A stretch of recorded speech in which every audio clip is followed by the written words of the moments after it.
What's up, guys? Welcome back to the channel. Boozer here. Thanks for stopping by. Today's video, we're going to be talking about the Heroes Path coming this weekend. And yeah, Plarium did give us final confirmation about the Heroes Path this weekend. You know, after reading the news, I was a little bit surprised, but honestly, it's Plarium. We should not be surprised, guys. So here it is.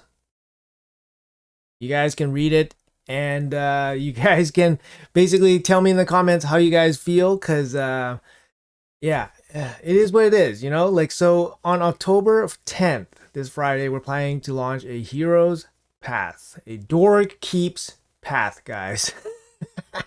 Where you get a chance to get the perfect and split souls for Granite, Doorkeep, and other valuable goodies. Yeah, this is a little bit of a surprise because I'm pretty sure most of us were expecting Leo. Now, to Plarium's, defense here, Plarium's defense, they did say that the dates were wrong and all that stuff. But you know what? At some point, you guys got to think that Plarium probably did this just to prove the people wrong, or just to prove themselves right. Because I feel like the leaked dates, when they were leaked, was probably correct. And then once they were leaked, player probably thought, oh, hey, we can't let the player base know exactly what's happening.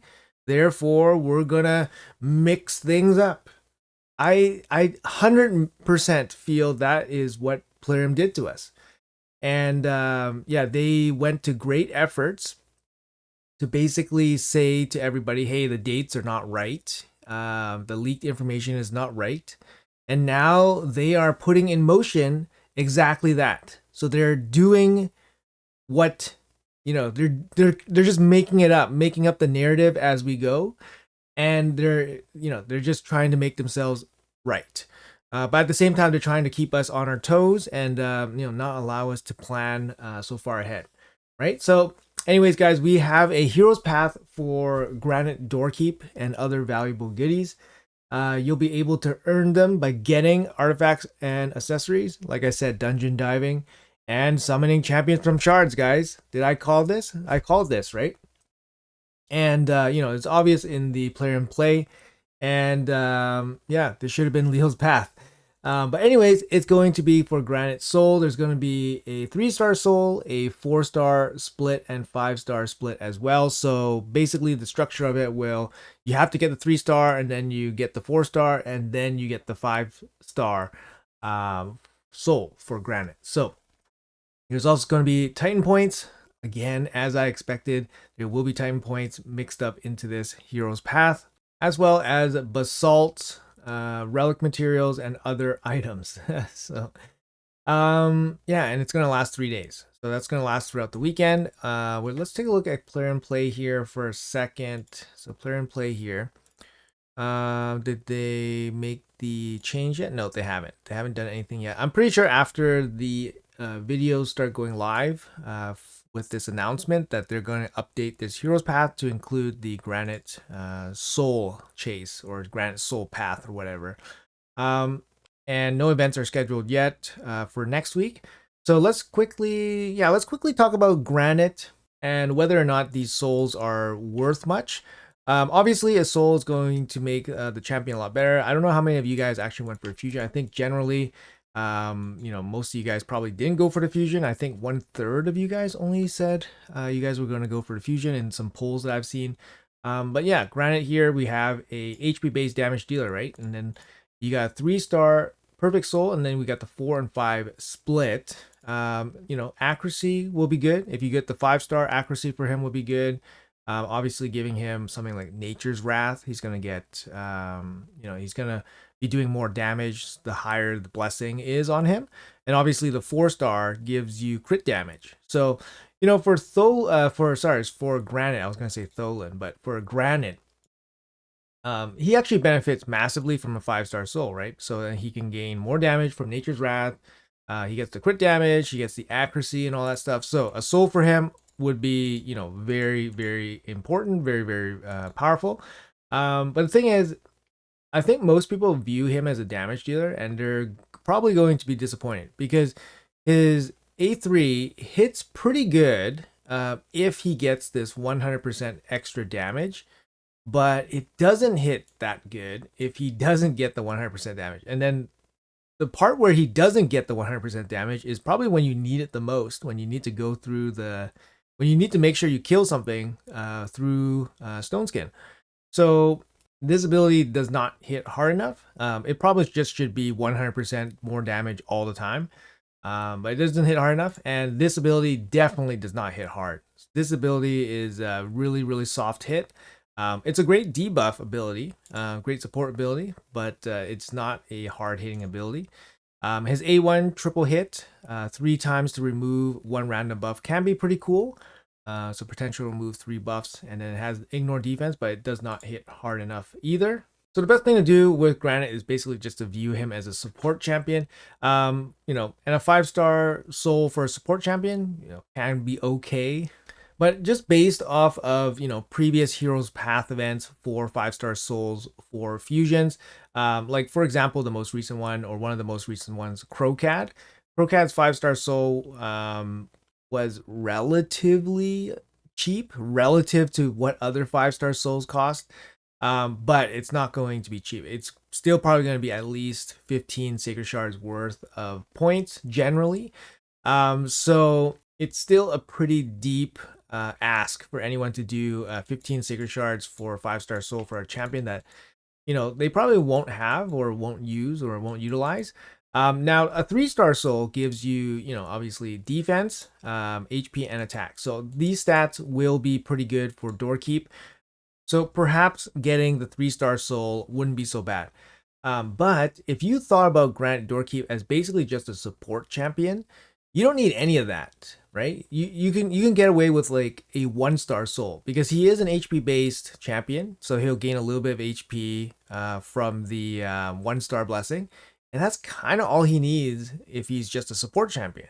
So if you think of him as a support champion, he can get away with a 1-star. So my advice to you guys is don't get any of the souls. Don't get any of the souls. Who cares?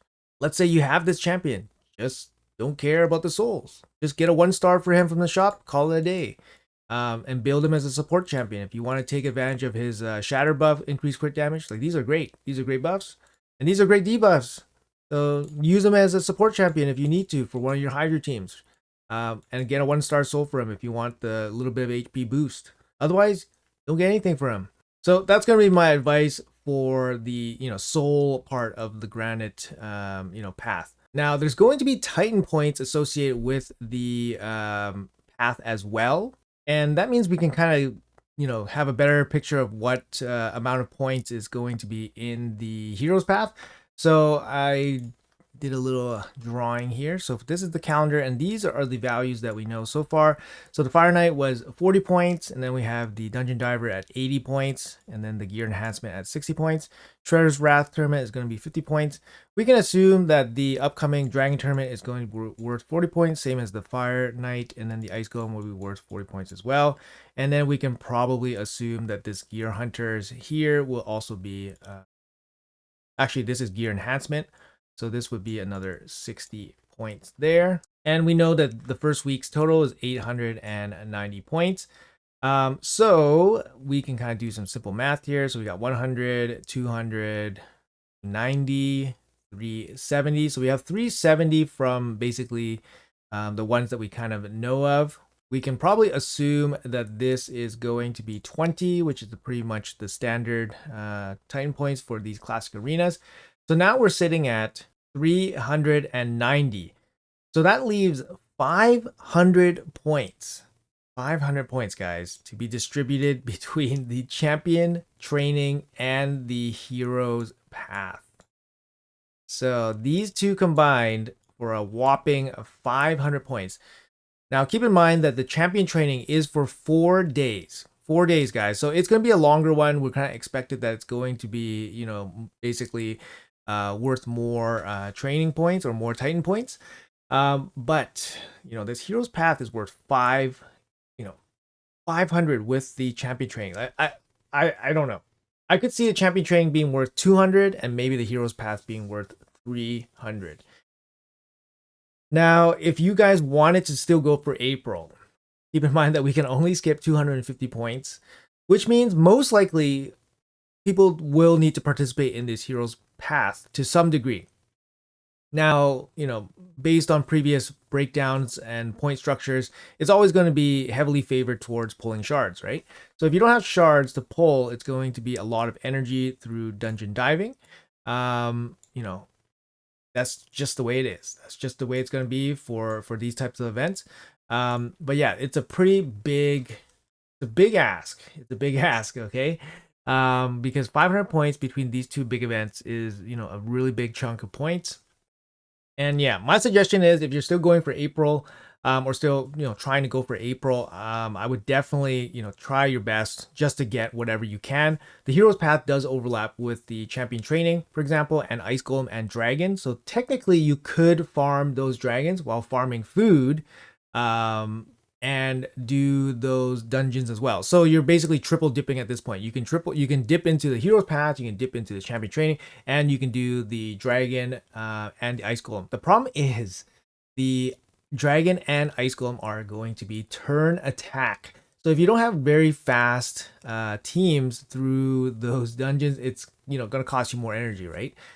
So I haven't done the math breakdown whether it's more efficient to do just speed through the dungeons and then focus the energy into just campaign, which totally makes sense too. I think it might be close, but yeah, you just have to do some quick napkin math to figure out which is more efficient. But it's probably pretty close either way.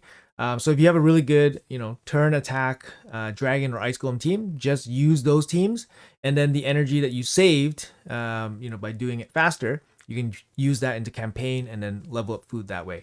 So that's probably just going to be how you're going to be tackling all these events during the weekend as efficiently as possible. And like I said, you guys can probably just full ignore the soul if you guys are not planning to use granite at all. And then hopefully just focus on the Titan points so that you guys can still be in the running to get April O'Neil. Anyways, guys, that's going to be the informative part of this video. I want to go back to my rant part. So like I said, I don't want to defend Plarium here because they did say that dates would change and all that stuff, and we are aware of that, right? So we have to be prepared for whatever happens. But I said this earlier in the video, I feel like they're doing this like basically deliberately. If the leak notes were never released, I think those would have been just the dates that would have happened. But instead, they're doing this deliberately just to basically, keep everybody on their toes, and also to prove themselves right because they had to say, oh, these are leaked notes, even though it was released on an official site as part of their game or whatever. But it is what it is. It's just another lesson that hey, these things, for Plarium, we have to be expecting the unexpected, of course.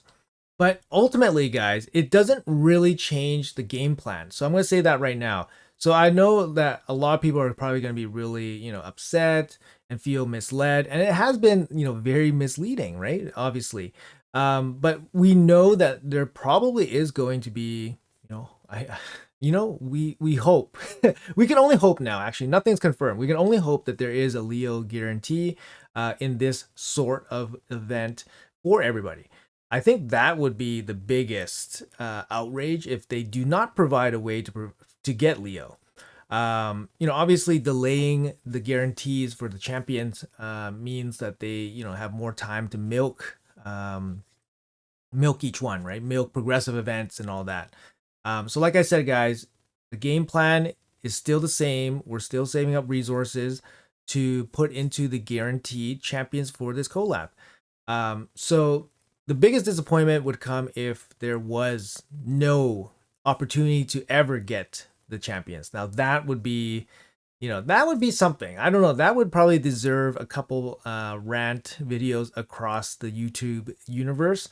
But for this one, I don't think it's going to be a full blown rant. We still part of the course, right? Still part of the course. Save the resources. Ignore the noise. Right now, this Granite, hero's path is basically just noise. But the thing is, a lot of it's in the dark now, right? Like we're even more in the dark. We have, potentially a Raphael's deck next week, and I feel like it has to be Raphael's deck, or it could be, another big event for potentially Leonardo. Who knows, right? But basically, we know that next week there's a lot of Titan points, and then the third week, not much Titan points, right? But we know that the collab doesn't end until mid-November. So there's more opportunity for them to, just stick some of these guaranteed events into the schedule. And of course, before the collab and they gotta basically cash out, right? And basically just, give us the guarantee, give us our last opportunity to get a champion, and then, basically get us to spend our resources. So I understand. I understand. But it does feel a little bit, it does feel a little bit malicious. Like it's just like, oh, you guys know, therefore, okay, well, you guys think you're so smart, so we're going to switch it up on you guys just because we said that it's not real. But anyways, that's just my opinion. I don't want to defend Plarium here, but they did announce to us quite earlier that things are going to be changed or potentially be changed, right? But they did say that there are going to be guaranteed events for not all the champions. That's what they said. He said not all the champions. We assume it's Shredder that's going to be the one that's left out, and then everybody else will be guaranteed. So that's kind of what we know. So I remain hopeful that there will be, obviously Leo and Raphael guarantees. So hopefully you guys, stay focused. Don't spend all your resources this weekend, especially if you have no interest in Granite. If you have no interest in the Titan event, I think the Titan event is going to get very low participation as well. So, just maintain the course, guys. All right. Okay, guys, that's going to be it for the video. I know it's going to be, a big bomb to drop on everybody here first thing, Wednesday morning or whatever. We'll probably expect a progressive news announcement sometime tomorrow for the weekend. So there could be a juicy or spicy progressive event. You never know. It could be, 2x primals. How about 2x primals? If it's 2x primals, great. Then we can participate. Actually, maybe not great because we want to save those primals for guarantees. But anyways, that is a possibility, and that might happen tomorrow. We might know tomorrow. So, anyways, guys, that's gonna be it for the video. Let me know in the comments below what you guys think. I already know what you guys think. Let Plarium know what you guys think because we are letting them know in our chats that this is not cool. All right, guys. Like I said, let me know in the comments below. Thanks for watching until the end. Have a great day, and I'll see you guys in the next one.